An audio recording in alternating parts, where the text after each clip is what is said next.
Welcome back, people. So in the continuation of the series Skill Set Enhancement for vSphere 8 Administration, I'm your host at Knowledge Speaks, and we are going to continue with our lesson number 2, which is about further exploration to ESXi host configuration.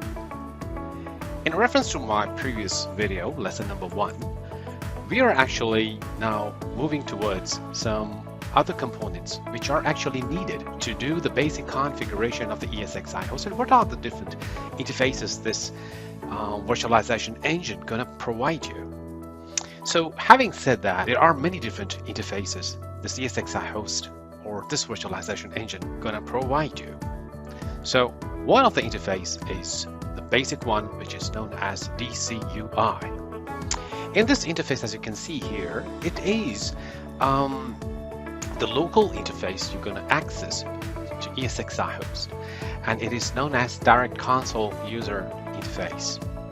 Through this interface, you can do the troubleshooting stuff, you can do basic configuration of the ESXi host, like changing the network management network configuration or ESXi host host name. Second interface is the command line interface. Normally, once you are in the direct console user interface, so you can use the different combinations like Alt F1 to go into the command line local shell, or Alt F2 to come out of or come back to the DCUI interface. So you can toggle in between with the combination of Alt F1 and Alt F2. You can also use SSH if you have enabled already. By default, SSH is disabled due to the security reasons, but you can enable it and you can use it remotely as well to access the ESXi host interface, command line interface in this particular case. There are two different combinations that you can use, and you can toggle in between in this case. And another thing I would draw your attention is the graphical user interface of the host client. In this interface, you are going to access its graphical user interface of ESXi host, and which has got the limited capabilities, but still you can use it. You can create virtual machines, you can access virtual machines and their informations, you can look into the network configurations, storage configurations, local policies of that ESXi host. But this and all these interfaces are connected to the ESXi host directly using its ESXi host local service, which is known as hostd, right? So hostd is actually the service that interfaces are connected directly to hostd, and they're gonna use, or you're gonna manage the lifecycle of a virtual machine, or as well as you can use different command line or graphical user interfaces or DCUI to do the ESXi host basic configuration. Another interface that has been used and most commonly used by the vSphere administrator is known as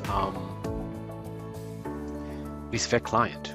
vSphere client is actually going to connect to the ESXi host using so vSphere client is a service that is actually offered by vCenter Server Appliance itself, and vCenter Server Appliance uses this service. It's a vSphere web client and is listening through vCenter Server. So you actually access the web client through the through the web browser. You provide the URL of the vCenter server, and you provide the username and password. You're going to get connected, and through which you're going to do manage multiple ESXi hosts in this order.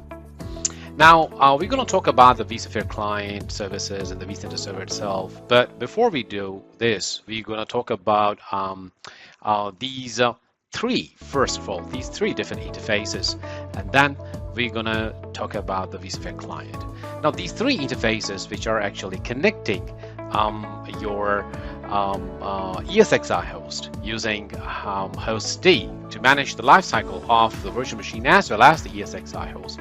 So let's talk about your direct console user interface once again, and then we're going to move to the command line interface, how you can interact with the command line interface. And there are many different tools available using the command line interface you can use, like ESXi is one of the tools that can be used for ESXi host management and provide comprehensive commands to manage the lifecycle of ESXi host as well as the virtual machines as well.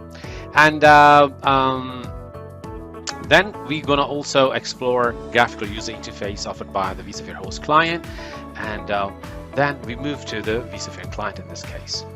Okay, so you can see here, this is one of the ESXi host interface, which is comprised of the gray and the yellow area. Here you can see in the gray area that we have got how much of the memory as well as the CPU configuration, and in the yellow or the orange area you can see the host name and the IP address of the ESXi host. And we have got two options on the bottom right and bottom left corner, which are F2 or F12 to shut down or restart the ESXi host. So I simply go to and then press F2 to log in to ESXi host locally using the its password. And this is what's called your direct console user interface. Here you can see I have already explained in my last video about how you're going to configure the management network. If people haven't gone through it, so please open up my last video to go through the configuration, basic network configurations. And if you want to change the ESXi host password, so you do the password configurations, you need to provide the older password, then you need to provide the new passwords, confirm the new password, and press enter. I'm not going to change because it is already connected with my vCenter server, so I did do a lot of things in this case. Configuring lockdown mode I have already explained in my previous video. I would refer you guys, if you don't know about lockdown mode, to go back to the previous video. It's a high-level overview about the lockdown mode, not much, but we are going to configure with the hands-on demonstrations how to use the lockdown mode. But in short, lockdown modes are used to listen or to reduce the number of direct access to ESXi host, and it's going to be used only by vCenter server. So we can use lockdown mode in this case.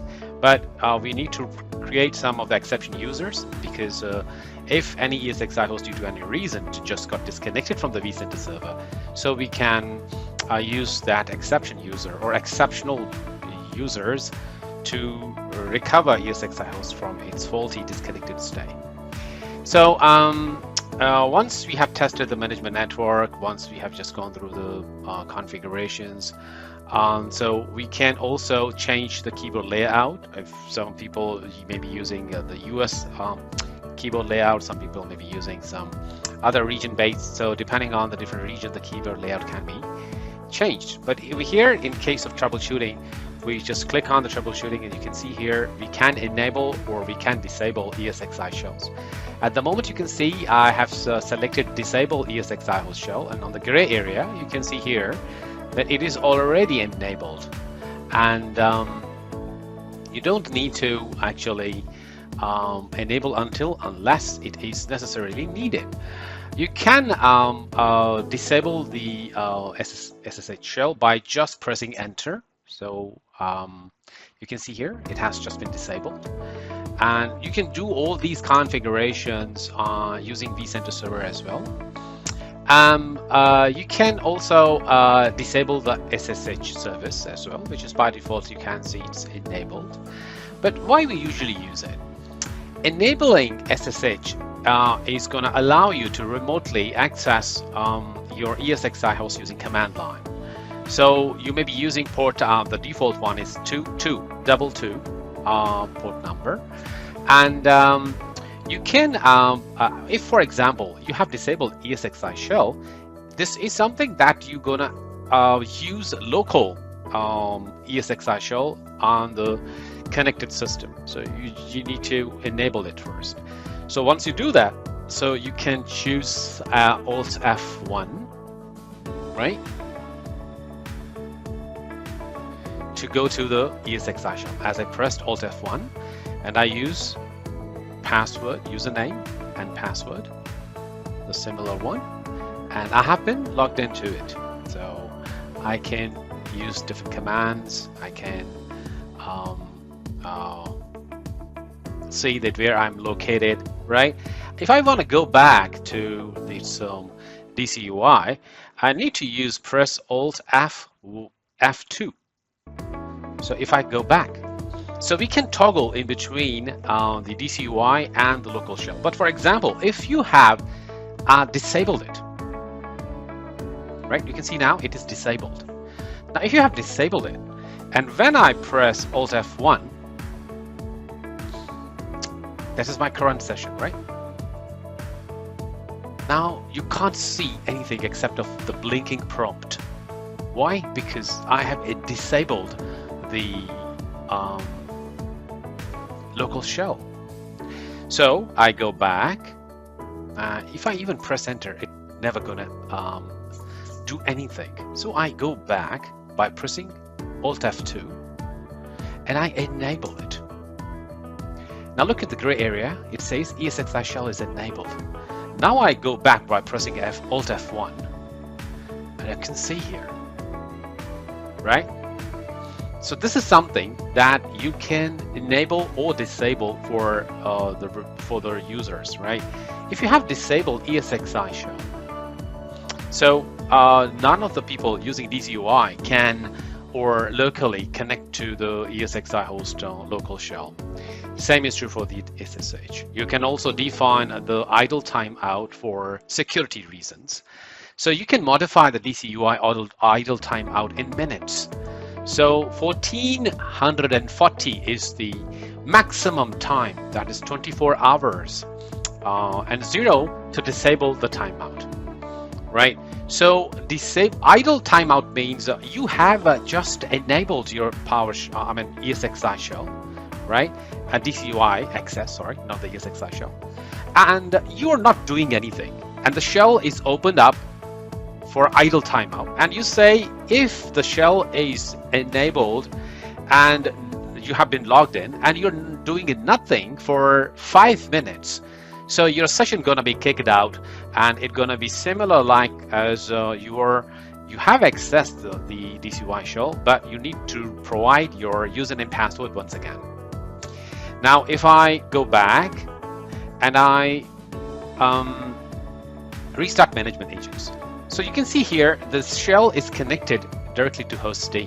Host D is a service that runs locally in every ESXi host, connects with these interfaces like whether it is direct console user interface, or it is command line interface, or it is your graphical user interface, any of the interface, right?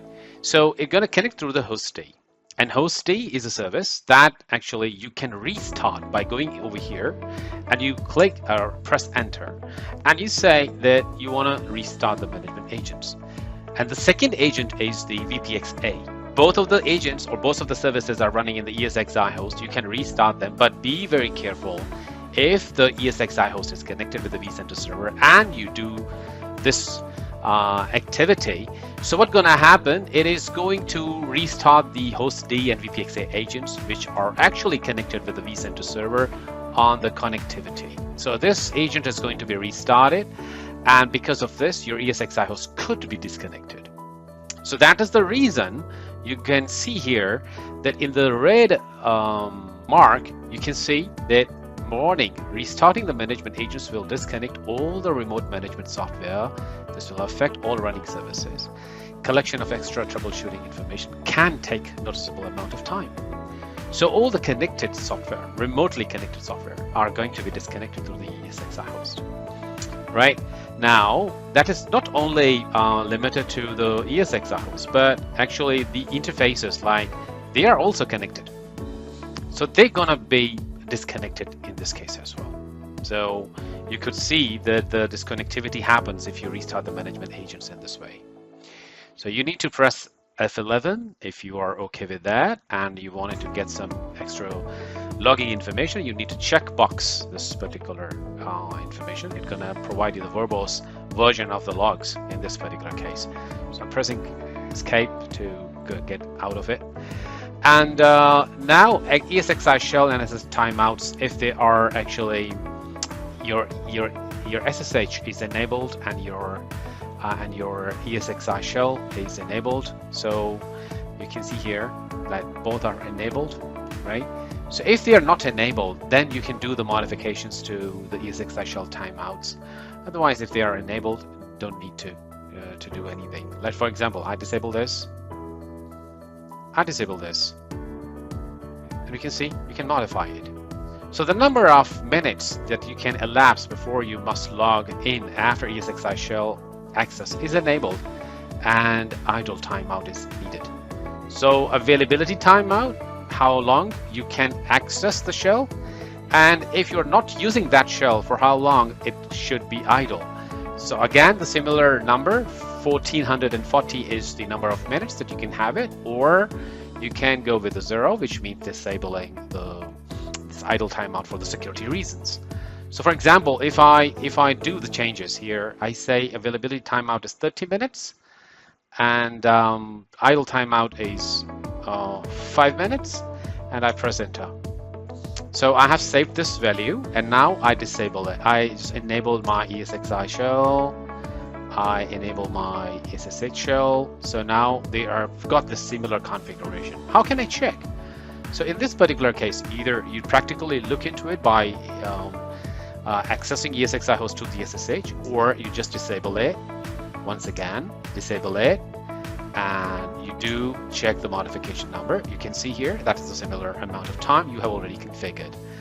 Okay guys, now that was the troubleshooting portion of the ESXi host.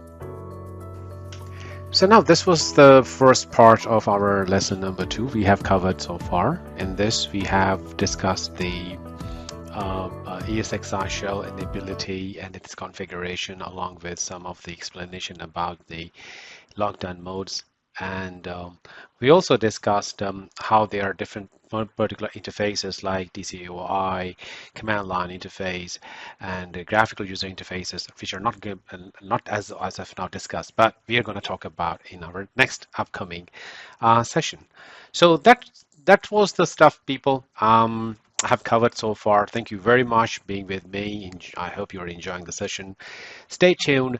The next topic is talking about how you're going to look into troubleshooting logs using the DCUI. We're also going to talk about how we are going to explore the graphical user interface offered by ESXi host, which is known as ESXi host client, right? So thank you very much. See you in the next lesson.